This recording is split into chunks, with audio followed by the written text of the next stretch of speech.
Hello, welcome to episode 3 of the Cambridgestocks podcast. Today we'll be discussing how to get into investment banking into an analyst role.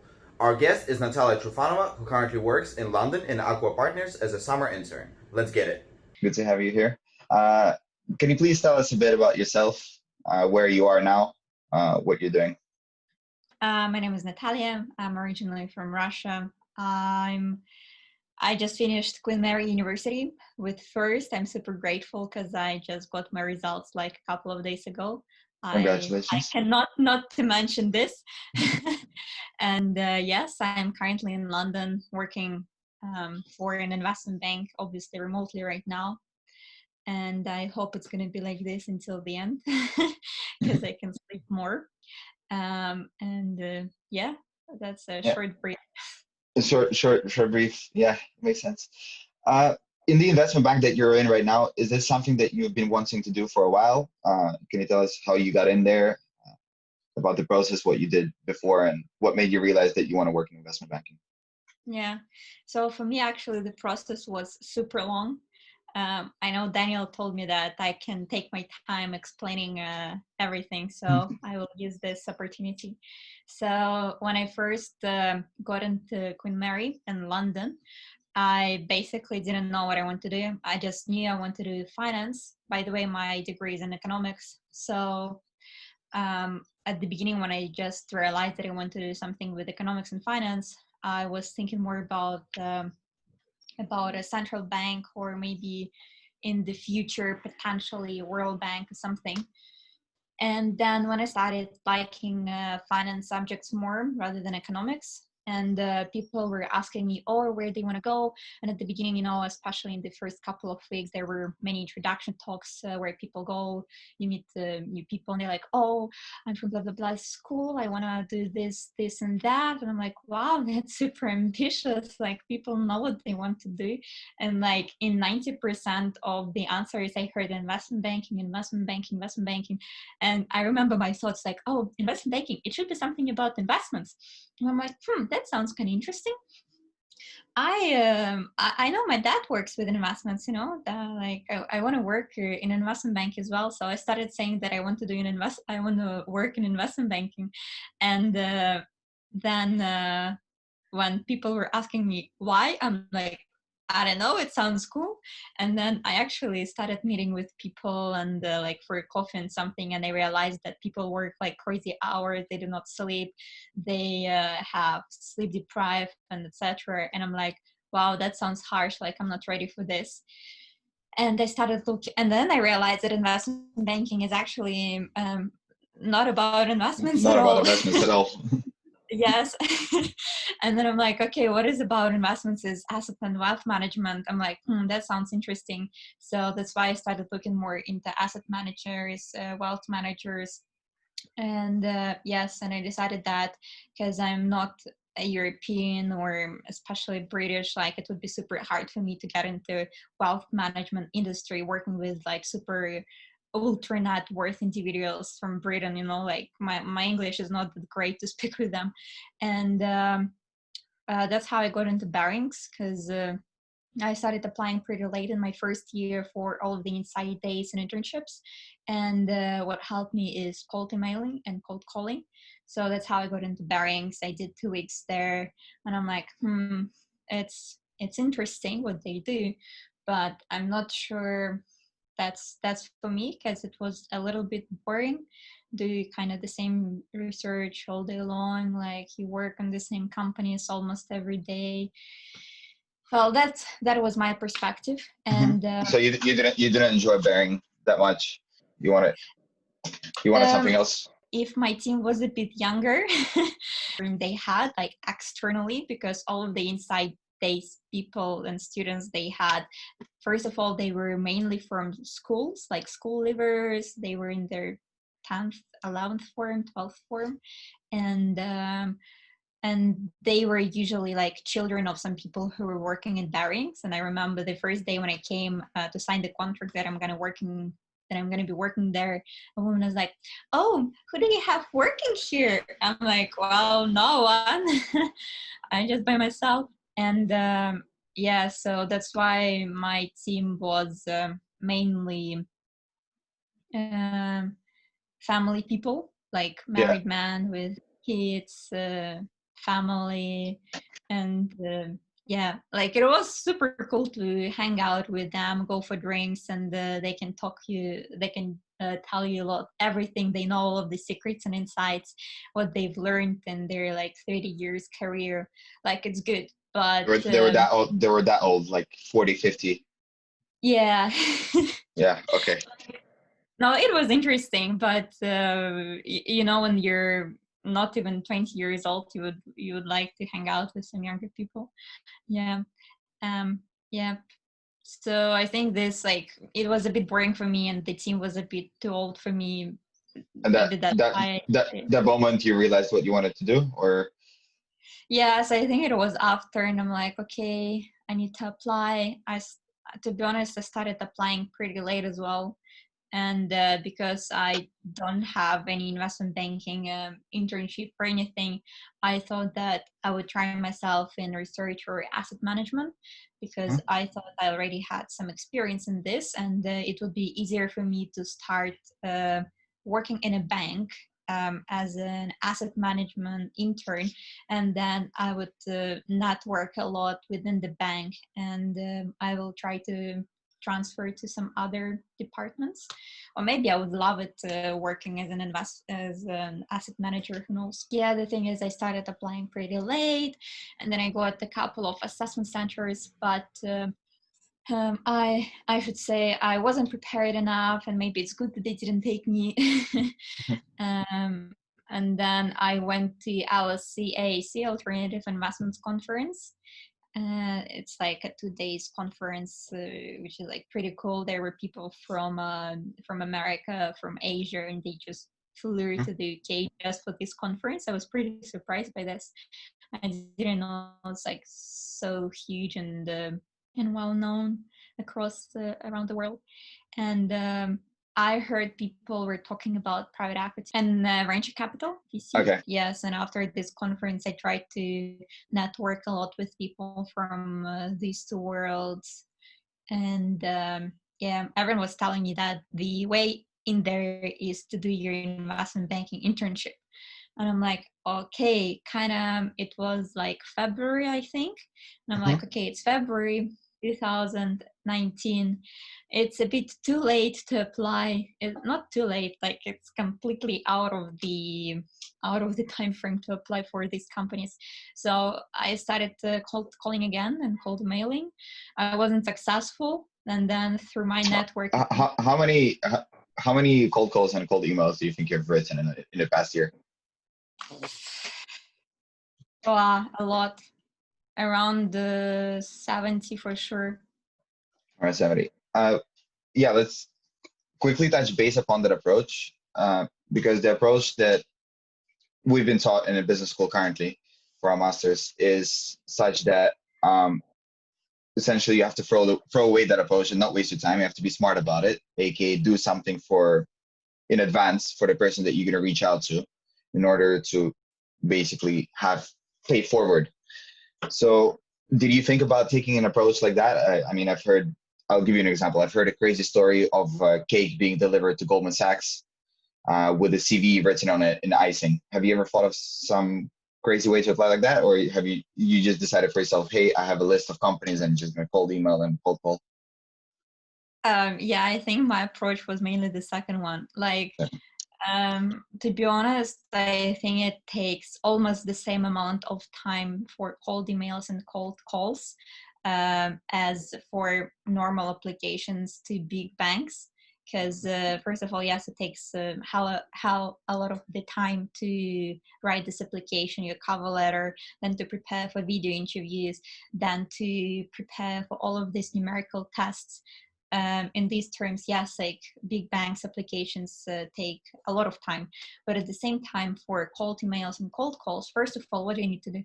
You need to find a list of companies. Right now, hopefully there are a lot of them in the internet, but the thing is that you're not the only one, and other people obviously also found these companies, and so you should be a little bit smarter about this. And I don't know, what I did is literally just open Google Maps and opened Mayfair which is I don't know, Yeah. for the US audience, outside of the UK is like a big P world within London.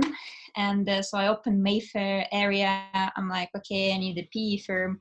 And I basically was going through the majority of the firms there, like opening their website, reading about them. And how I did it was I opened the website. I tried to find, sometimes they mention, oh, look at our team. So I was looking mainly for our team section. If I didn't Hmm. find it, I tried to find like the typical, like how do you say it? About company main page. Yeah, it's like a common email address, like Yeah. info Okay. and blah, Like in the contacts. and Yeah. just to have like a structure or something.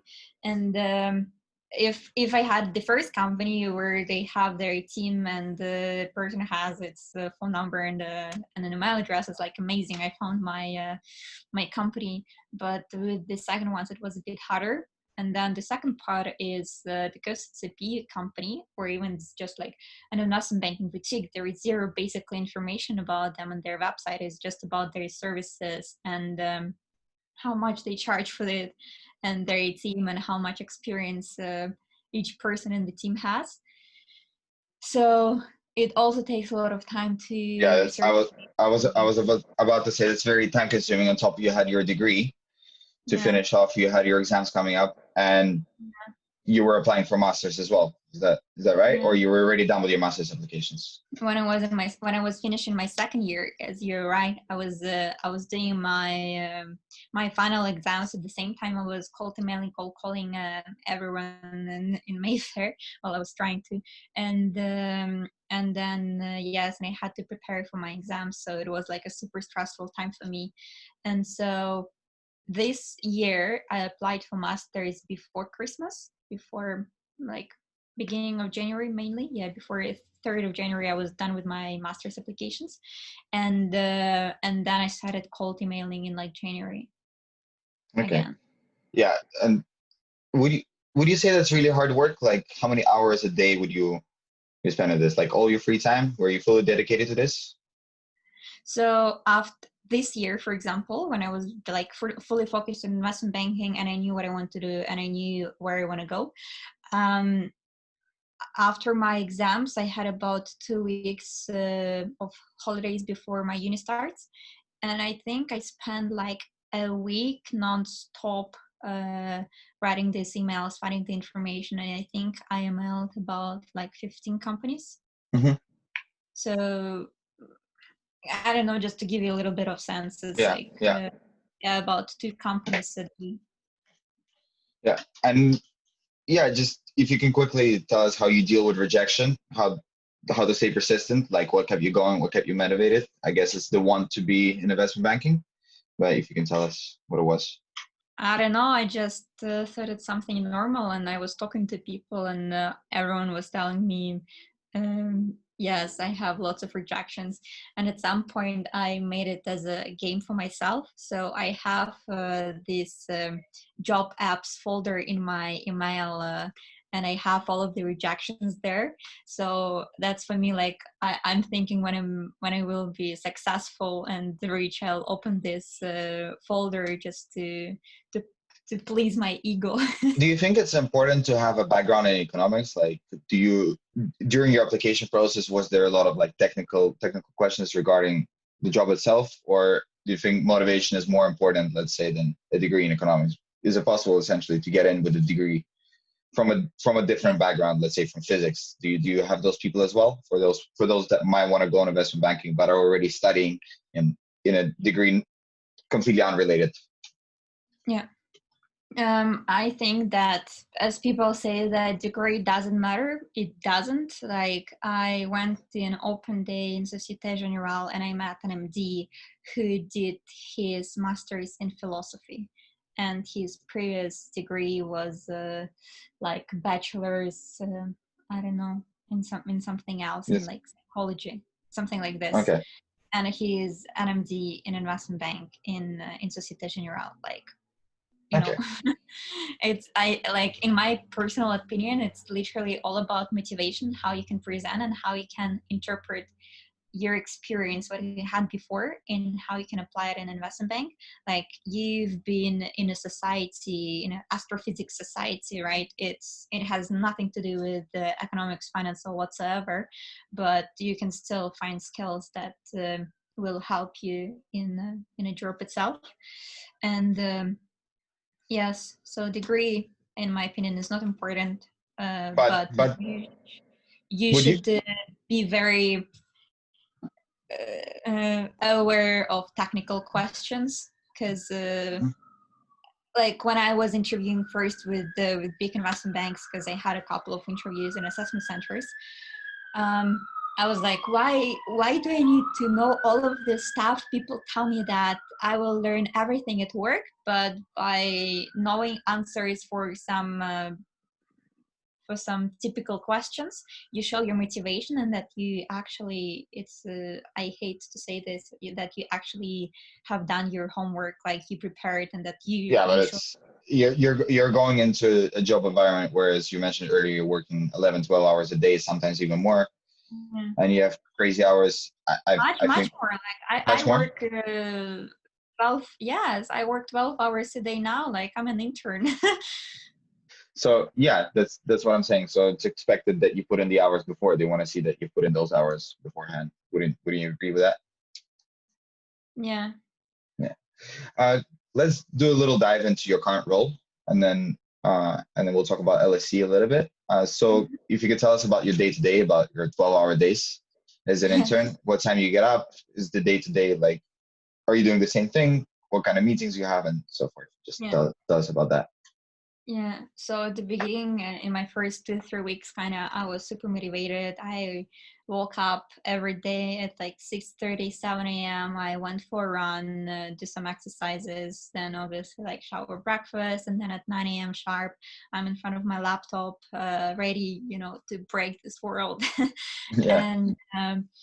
And usually I have a team meeting in the morning, and Mhm. we decide what we have to do, what we've done, what needs to be done. We allocate our tasks.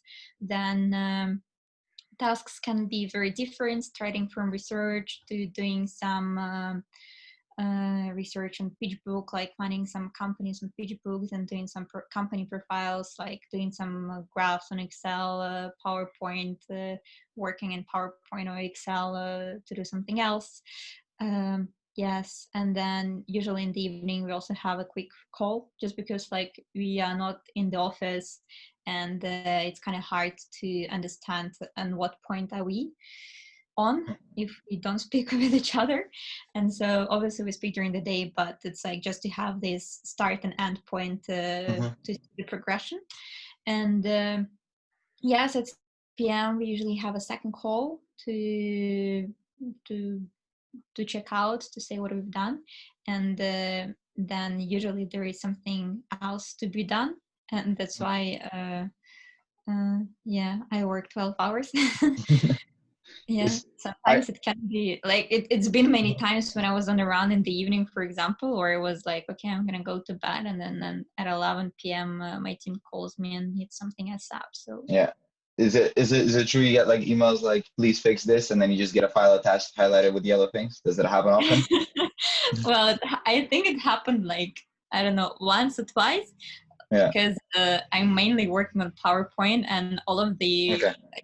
from my experience, from what I heard from my friends, like mainly interns' job is like to fix something a little bit in Excel, but the majority of the stuff of your work is research and PowerPoint. But you do see you do work with models, and you're applying the knowledge that you had at school, right?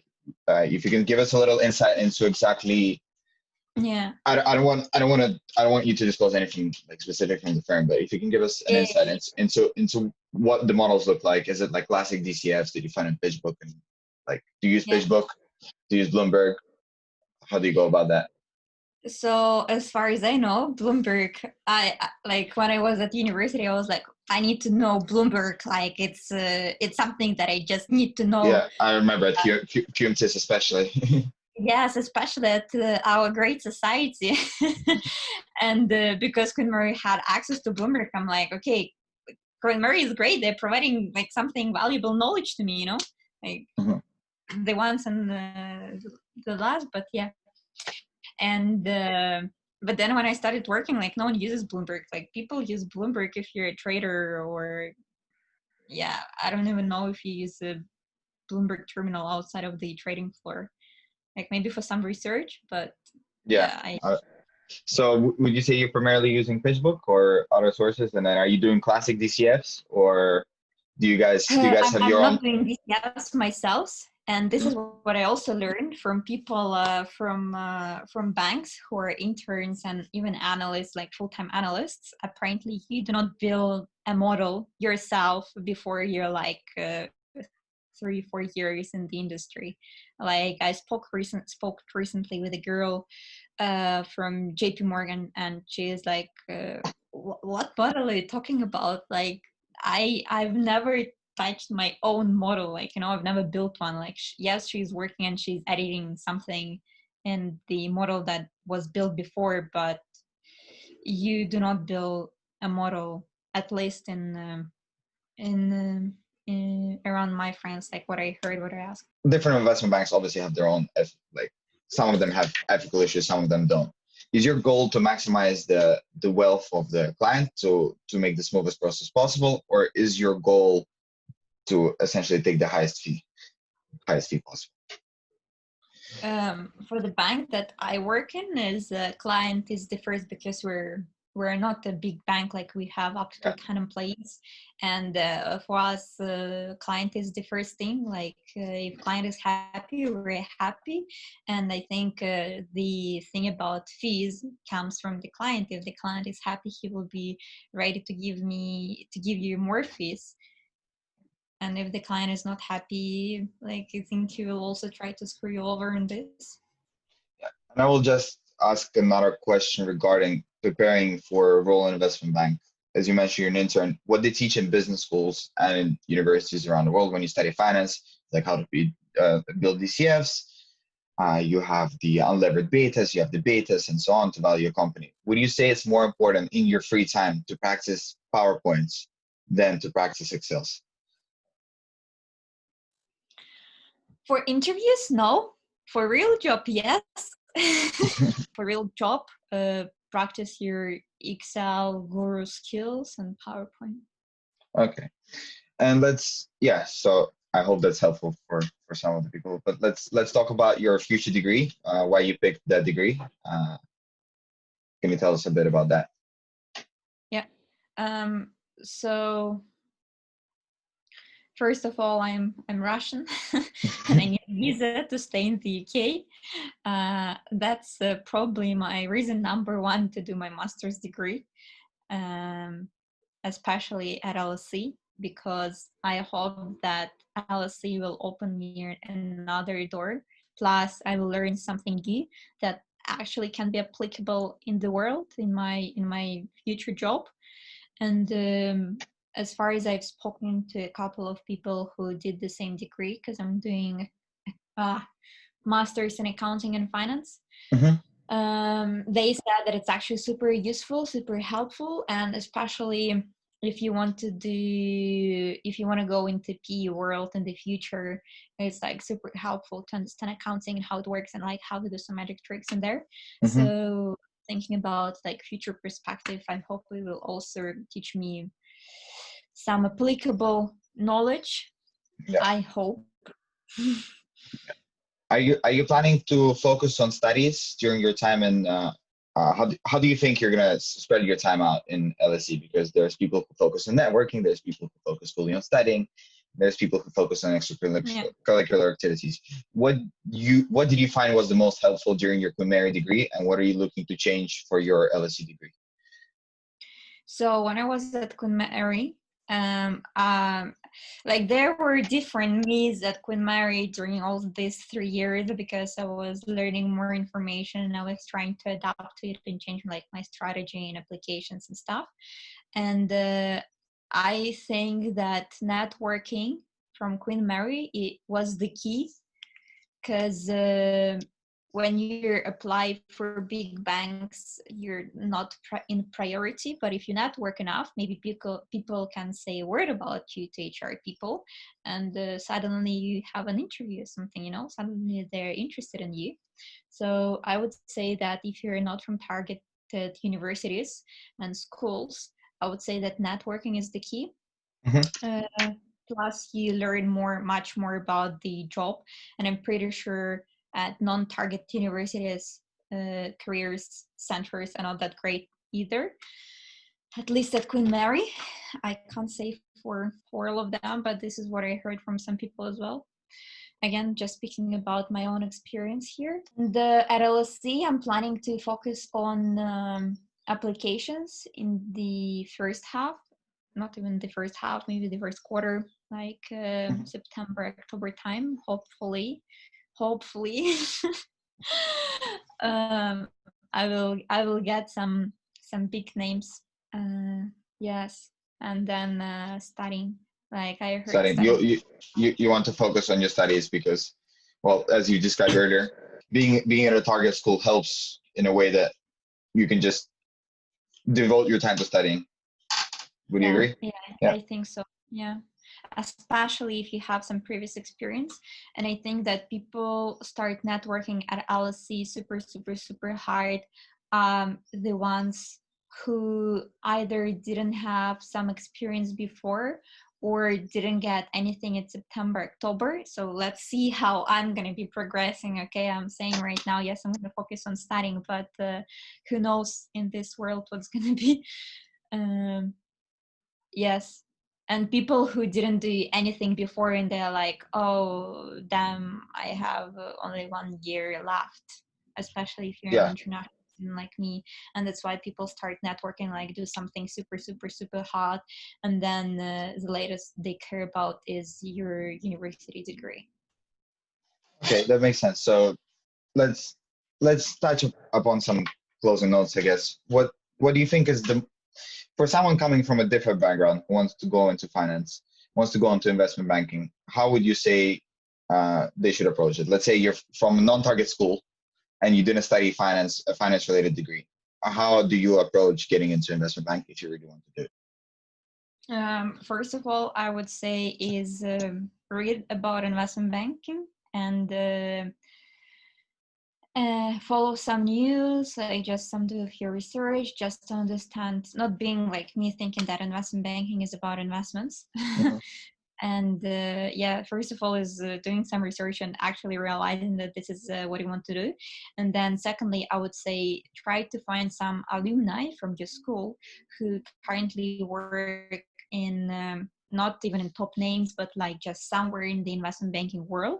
So you can approach them on LinkedIn just randomly out of the blue, being like, hey, I think I'm interested in this career, can we please talk? And second step, I would say, is talking to alumni from your school. And the third step, I would say, is talking to people from big names and hearing their stories and actually like asking questions that you're interested in. Again, about targeted, non-targeted schools. Like for me, it was a very Yeah, interesting and important I question. mean, you worked hard during your Queen Mary, and you absolutely deserve to go ahead and join a master's at a top school. So Thank you. I think that's also important for people to understand that if I think that if you're not from a target school and you have top grades, you still have the doors which are open. So uh You do. as you mentioned, there becomes a big conflict of how to dedicate your time, because if you're not from a target school and you're networking a lot, then you don't spend as much time studying. But if you don't spend enough time studying, you won't get those grades that are necessary to join. Yeah. Uh, do you have any advice for that? How would you go if you? I know that you weren't in this situation, you worked hard for what you have, but how would you go about that? Not at all. So at Queen Mary, we have this system that the first year goes 10% out of your final degree, Mm-hmm. then second year is 30%, and then final year is Six. 60%. So my strategy was I will work hard on networking and on finding a job, on applying in my first 2 years.